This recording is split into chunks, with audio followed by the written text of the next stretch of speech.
ام المومنین سیدہ عائشہ رضی اللہ تعالی عنہا فرماتی ہیں کہ حضور علیہ السلام کو رمضان المبارک کے بعد سب سے زیادہ روزے شعبان المعظم میں رکھتے ہوئے دیکھا ہے۔ ماہ شعبان میں رمضان المبارک کا شدت سے انتظار کرنا، اس کی ہمیں ترغیب دی گئی ہے، بلکہ رجب کا چاند طلوع ہوتے ہی یہ دعا مانگا کرتے تھے میرے اور آپ کے آقا و مولا کہ اللہ ہمیں شعبان تک اور پھر رمضان المبارک تک پہنچا دے۔ اس مہینے کا آنے والے موسم نور کا استقبال کرنا، اس کے شوق میں بے تابیوں کا اظہار کرنا، یہ اللہ جل شانہ کے ساتھ محبت کی علامت ہے۔ تو جن لوگوں کے لیے دل میں محبتوں کی جگہ ہو تو ان کے لیے پھر سارے کام مؤخر کر کے ان کے استقبال کیے جاتے ہیں۔ یہ مہینہ اللہ کی رحمتوں کا موسم بہار ہے، چھم چھم رحمتیں برستی ہیں، انوار اترتے ہیں، گناہگاروں کو آتش دوزخ سے نجات بخش دی جاتی ہے۔ تو اس کا استقبال کرنا، اس کے لیے انتظار کرنا، گن گن کے دن گزارنا، لمحے اور ساعتیں بسر کرتے ہوئے بار بار ماہ صیام کا ذکر کرنا، یہ اس مہینے کے ساتھ محبت کی دلیل ہے، اور اس مہینے کے ساتھ محبت اللہ سے محبت کی دلیل ہے۔ اس لیے اس مہینے کا استقبال کرنا، اس کے لیے تیاری کرنا، اپنے گھر کو صاف کرنا، اس کے لیے اپنی اولاد کے دل میں شوق پیدا کرنا اور ماحول پہلے پیدا کرنے کی کوشش کرنا، تاکہ جو ہی یہ ماہ جلوہ گر ہو تو روزہ رکھنے کا مزاج پیدا ہو چکا ہو، تلاوت کلام مجید کا مزاج پیدا ہو چکا ہو، دیگر نوافل اور اچھے اعمال بجا لانے کی عادت پڑ چکی ہو۔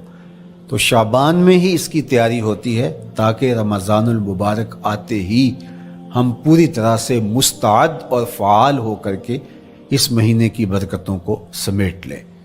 اللہ کے محبوب علیہ السلام نے ارشاد فرمایا کہ جب ماہ صیام آتا ہے فتحت ابواب الجنہ، تو جنت کے 8 دروازے کھول دیے جاتے ہیں۔ جنت تو اللہ جل شانہ کی کرم نوازیوں کا ایک ایسا خوبصورت منظر ہے کہ آج تک نہ کسی آنکھ نے اس کو دیکھا، نہ کسی کان نے سنا، اور نہ اس کا کوئی تصور کر سکتا ہے، ایسی خوبصورت بنائی ہے۔ وہاں کی ہوائیں جب چلتی ہیں تو گرد نہیں اڑتا، کستوری اڑتی ہے۔ وہاں دودھ کی، شہد کی، مائے معین، کوثر، سلسبیل کی نہریں بہتی ہیں، موتی زمرد کے محلات بنے ہوئے ہیں۔ وہ خوبصورت محل اور وہ خوبصورت جنت کا ماحول، لیکن اس کے باوجود اس خوبصورت جنت کو، مرصع جنت کو، نظیف ترین بقعۂ رحمت کو 11 ماہ تک رنگ و روغن کیا جاتا ہے رمضان المبارک کے استقبال کے لیے، اور جب یہ مہینہ آتا ہے تو اس کے دروازے کھول دیے جاتے ہیں، اور جنت کے 8 دروازوں میں سے ایک دروازے کا نام باب الریان رکھا گیا ہے، جو صرف روزہ داروں کے اعزاز و تکریم کے لیے ہے۔ روزہ دار اس دروازے سے گزر کے جنت جاتے ہیں۔ تو آپ اندازہ کیجئے کہ اللہ نے اس ماہ مبارک کو کیا عزت دی ہے، کیا پروٹوکول دیا ہے، کیا تکریم بخشی ہے کہ نبیوں کا امام، امام المرسلین، خاتم الانبیاء، محبوب خدا اس مہینے کے لیے منتظر رہتے کہ یہ مہینہ آنے والا ہے، یہ مہینہ آنے والا ہے۔ حضرت سیدنا سلمان فارسی رضی اللہ تعالی عنہ فرماتے ہیں کہ شعبان کی آخری تاریخ کو حضور نے ایک خطبہ ارشاد کیا۔ بعض علماء نے کہا کہ یہ شعبان کا آخری جمعہ تھا، یا ہو سکتا ہے کہ آخری جمعہ 29 شعبان کو ہی ہو، تو رمضان المبارک سے قبل حضور نے یہ خطبہ ارشاد کیا جو مختلف کتب احادیث میں موجود ہے۔ یا ایھا الناس، اے لوگو، قد اظلکم شہر عظیم، اللہ نے تمہارے اوپر ایک بہت پاکیزہ، پر نور، عالی مرتبت مہینہ سایہ فگن کر دیا ہے۔ شہر فیہ لیلۃ خیر من الف شہر، اس مہینے میں ایک ایسی رات ہے جو 1000 مہینے سے بہتر ہے۔ جعل اللہ صیامہ فریدہ و قیام لیلۃ تطوع، اس مہینے کے دن کے روزے فرض قرار دیے گئے اور راتوں کا قیام نفل بنایا گیا۔ تراویح کی صورت کے اندر راتوں کے قیام کا ماحول پیدا ہوتا ہے، صلاۃ اللیل پڑھی جاتی ہے، نوافل پڑھے جاتے ہیں کثرت کے ساتھ۔ یہ اس مہینے کی شانیں ہیں، یہ اس مہینے کی رونقیں ہیں۔ اس مہینے میں اللہ تعالیٰ نے خاص کرم نوازیاں عطا کی ہیں اہل ایمان کو۔ وَمَن تَقَرَّبَ فِيهِ بِخَصْلَةٍ مِّنَ الْخَيْرِ كَانَ كَمَنْ أَدَّى فَرِيضَةً فِيمَا سَوَاهُ، ایک نفل کا ثواب ایک فرض کے برابر اس مہینے میں کر دیا جاتا ہے۔ وَمَنْ أَدَّى فَرِيضَةً كَانَ كَمَنْ أَدَّى 70 فَرِيضَةً فِيمَا سَوَاهُ، اور اگر کوئی ایک فرض ادا کرتا ہے تو اس کو 70 فرائض کا ثواب ملتا ہے۔ اس قدر نیکیوں کا اجر بڑھا دیا جاتا ہے، ان کی قیمت بڑھا دی جاتی ہے اس مہینے میں۔ اور پھر ارشاد فرمایا وَهُوَ شَهْرُ الصَّبْرِ، یہ صبر کا مہینہ ہے۔ ہونے کے باوجود بھی انسان تناول نہیں کرتا، ٹھنڈا میٹھا مشروب میسر ہے اور زبان کانٹا بن گئی، حلق خشک ہو گیا، لیکن اس کے باوجود بھی ایک گھونٹ حلق سے نیچے اتارنے کا روادار نہیں ہوتا۔ وضو کرتے بھی احتیاط کرتا ہے کوئی قطرہ آب حلق سے نیچے نہ ٹپک جائے، تو یہ صبر سکھاتا ہے۔ جب ہو بھی تو انسان اس سے گریز کرے، تو جب ہوگا نہیں تو پھر انسان صبر کا عادی بن جاتا ہے، تو یہ صبر کی عادت ڈالتا ہے۔ یہ شہر الصبر ہے۔ پھر فرمایا وَالصَّبْرُ ثَوَابُهُ الجنہ، اور سنو صبر کا ثواب جنت ہے۔